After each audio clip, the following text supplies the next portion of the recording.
Okay, Lady Raj, in our most recent episode, we were talking about Daenerys II, and I know you guys have no idea where I'm going with this yet, but we'll see. We also ran a poll over on Twitter here recently at BTKcast.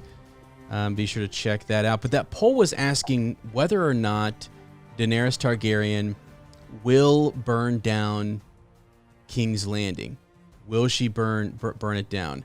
And I believe, Sir Matt, you can refresh my memory here, but I think the answer overwhelming in the poll, well, not overwhelming, I think it was like 53% or 54% said no, that they don't believe that she will.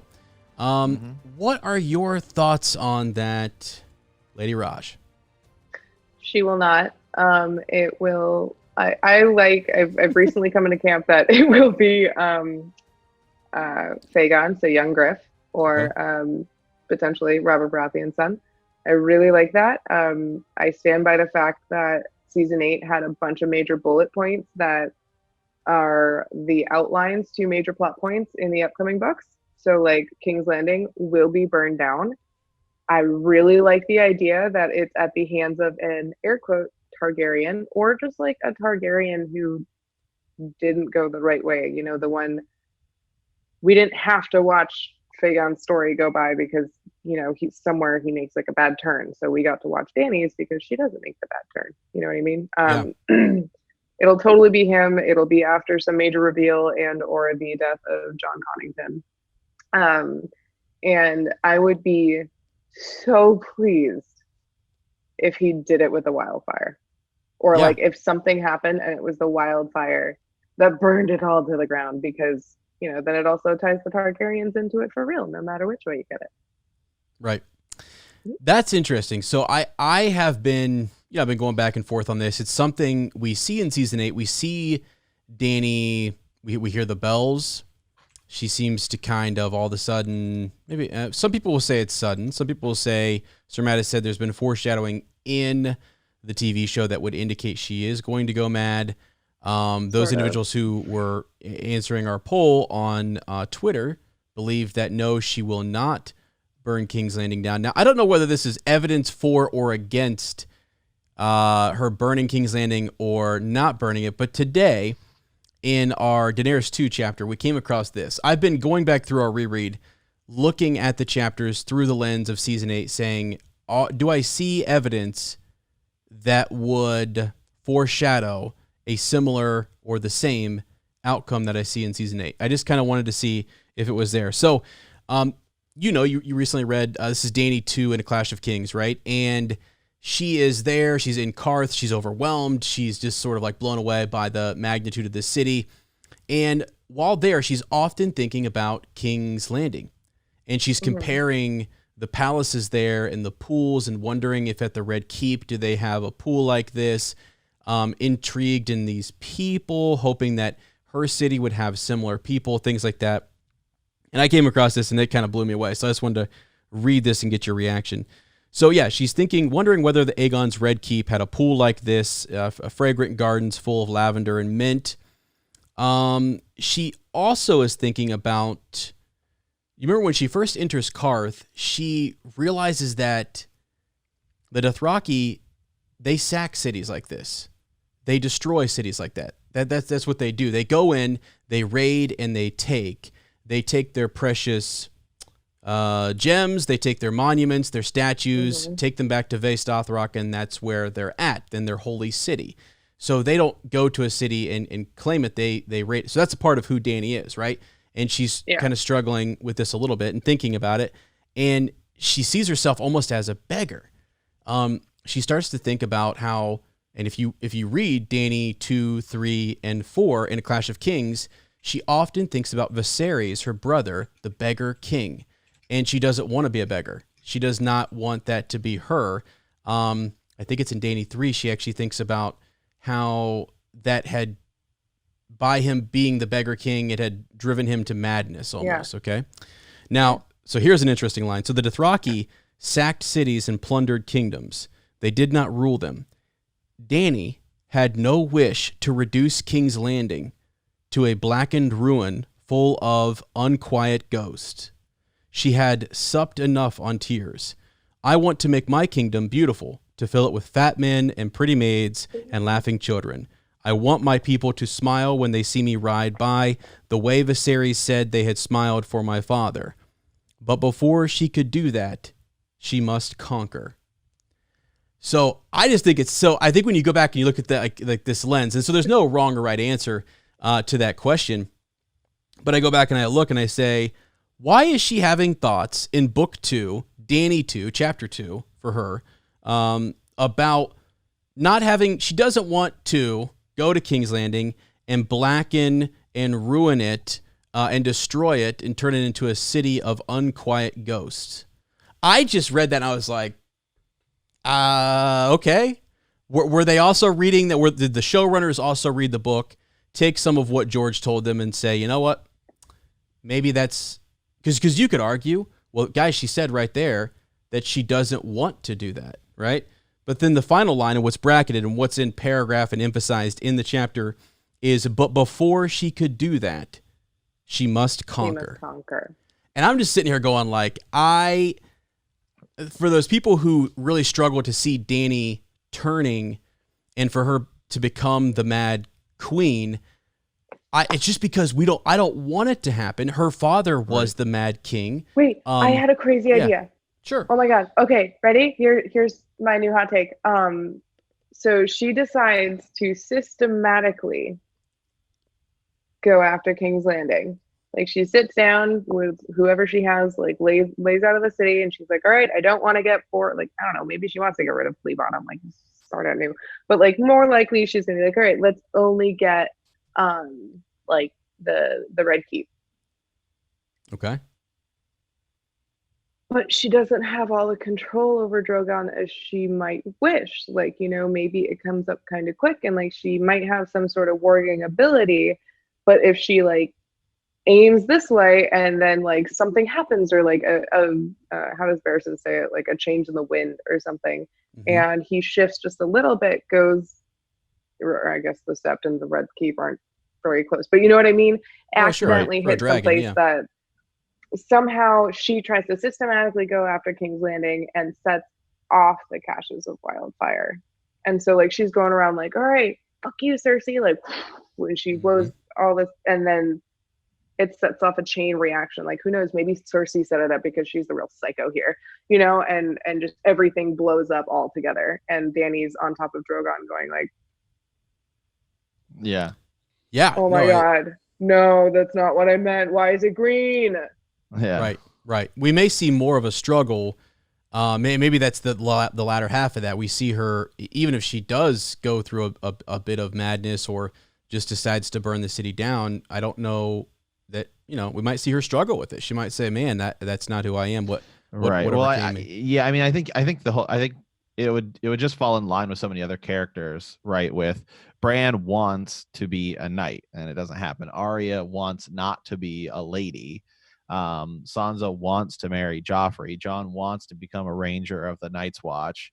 You know, Dany wants to rule King's Landing in a peaceful manner, and then, you know, that's her story kind of throughout, right? Like once she rules Meereen and it doesn't go the way she wants, and she you know, wants to get rid of the slavers, and then she starts to see, well, that may not necessarily work because this is the way it's worked forever, and that's the struggle she has to deal with. I mean, that's kind of the whole point of just about everybody's story, right? Is that they want something, and it's about them trying to either one, figure out that, well, maybe that's not exactly what I wanted, or two, that's I'm not going to be able finding to do that the means to do it. Right. I'm not going to be able to do that because of this. Right. Yeah. Yeah, it's good. That's interesting. That seems to be George's writing style. Like it's also us, the reader, right? We want to know. We want to have all the prophecies fulfilled. We want them to all be answered, but it's not going to necessarily be that way. I think when we were talking about season 8, as we were going into it, Sir Matt and I were kind of predicting that it's going to be 50-50. We're going to be satisfied half the time. The other half the time, we're going to be like, wow, I didn't see that coming and this sucks. Now, I think that's more going to be more when we read the books, less about what we see in season 8. So, right. Yeah. The way I've been, sorry not to cut you guys up, but I really like thinking about it this way. Like as far as I've gone as a fan, trying to think of different theories and having them come true or not, whether it be like, going chapter to chapter, where Zarya is going next or whatever. As a reader, as someone who's taking all of this in, if I'm right, awesome. It honestly makes rereads even cooler because like there are things that I picked up on that I can build on. Sweet. And if I'm wrong, there's a whole new story aside from the one I had already constructed in my head. There's another cool story that like is real and it's got no holes to it, and all I have to do is just enjoy it, you know. Yeah. And that's kind of what I started to take. So I haven't actually made it through my season 8 rewatch. There are parts of it that hurt me, but but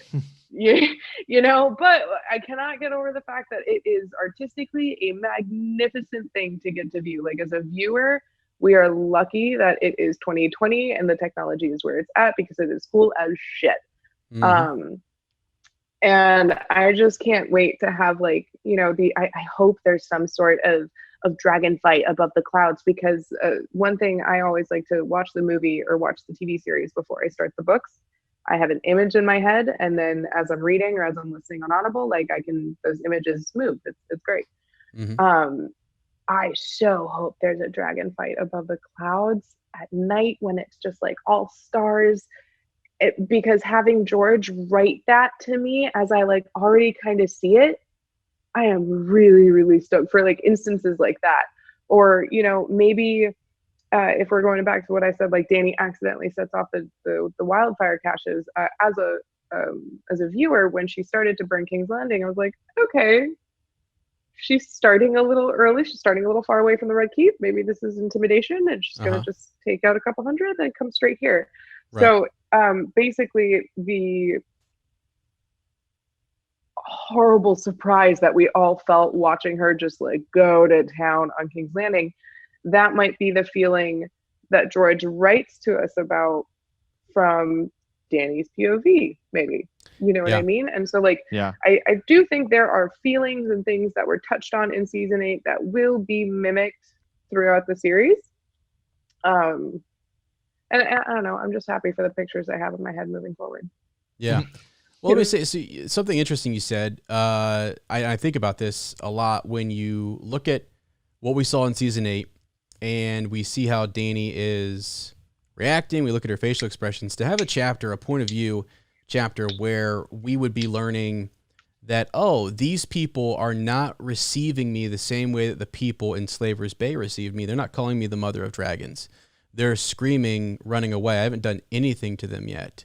Why are they not welcoming me? Everything I'm reading in Dany 2, 3, and 4 of A Clash of Kings is telling me that everyone, as she comes into Karth, they're welcoming her. They're throwing down roses. They're calling her the mother of dragons. They're so happy to see her.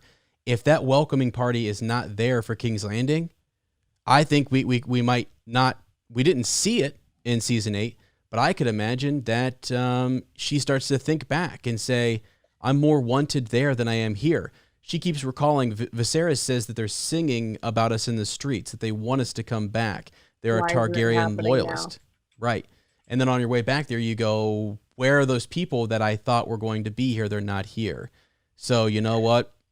Here we go. I mean, so it's just interesting to think about. And it's like, it's such a unique thing to have season 8 and to take that lens and go back and look at the books. I challenge anybody to go back. And I know people want to disconnect them. They don't want them to be anywhere close to being similar or whatever. But season 8 was influenced by George R.R. Martin. So if you didn't want to be spoiled, you wouldn't have watched season 8. So right. So one thing I'd like to think about, just specifically that scene, like those couple of scenes in the main halls in Winterfell with Dany and Jon and everybody, those like looks and things that you were talking about that she makes, like those. Throughout the entirety of the series, there are, I don't know how many chapters, but there's like one entire chapter that I know of off the top of my head where she's by herself, but there are not a lot of instances where she is alone to be able to like even speak out loud like things, you know what I mean? She's very much so constantly in her head, which is something we know, and we can follow her train of thought through the books. But if we were to have like, say there were chapters written from Winds or something that George let D&D look at for those scenes. As far as if we were in the books, in the storyline, we would probably see everything that's going on in Dany's face, which is like just a couple of weird looks and not too much else. Sure.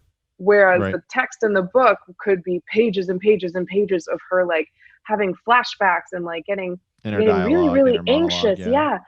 But like someone who's suffering from severe anxiety because like at this point, what, she'll be 17, 18 years old. Mm-hmm. Maybe. Yeah, something like that. Max 20 by the time no, but she's like, so starting, getting married by the time, or conceiving when she was 14. Even if she's 20 years old max, like those are a lot of things to have happen. The entire route she takes to get to being in the Grand Hall at Winterfell next to Jon Snow, a pretty wild ride. Yeah. And then for things to not go the same way, it's, I guess now a little bit easier to imagine someone that young, after all the trauma she's lived through, not being able to process everything that's going on and not being able to compartmentalize all the different anxieties and stresses and things she has going on in her life and in her head. She doesn't really have that many people she can confide in. Missandei in the books is like 12. You know what I mean? And then she has creepy Quaithe, but she's not super helpful. I guess, yeah. I don't like what you did there. I'm thinking differently than I did before. Well, no, it's like, I think that's the thing is I want people, it's like people. You're trying to prep us for what might be the truth. What might be the truth. I've often said, like, people may be disappointed with the ending of these books. I think you would have, like, the show gets you to those conclusions much more abruptly because of the pacing, because of execution, things like that. And in the books, we will be set up for that. And some of those advanced readers, people who have been doing rereads, etc., will be like, oh, I'm ready for this. And even if you're just reading through and you're just binging the whole thing, you're still, like, there are moments that are abrupt. I mean, Robb Stark of the Red Wedding is like, holy crap. I mean, this is abrupt. Now, when you read it again, you go, wow, we were told not to mess with Walder Frey. Like, that was said to us. We had seen how often he had been scorned. So we should have seen this coming. But, as far as it goes, if she burns everything to the fucking ground, I said it earlier, that's a story I could never have conceived in all of this downtime, which is arguably nothing compared to other fans' downtime waiting for, between sources of material given to them. Yeah. Cool. Tell me all about it. Tell me everything. George, you are the titan of this world that we live in from time to time when we decide to dive into it. Like, sure, she burns everything. How? Right.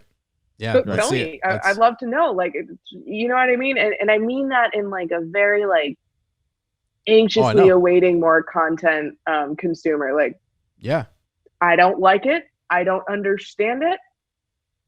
Let's do it. Right. Yeah, exactly. And that's what's, I think, going to happen. I mean, that's why I caution people and I just say, be patient. Let's wait. Let's watch and see, because we're hoping for a big announcement. Maybe what'd you say, Matt? August. July 29th is what it's supposed to be. July 29th, the beginning of August. That Worldcon, is when he's supposed to. He said, if I don't have it by then you can you have the permission to lock me up. So we will definitely see. Yeah, we'll definitely see.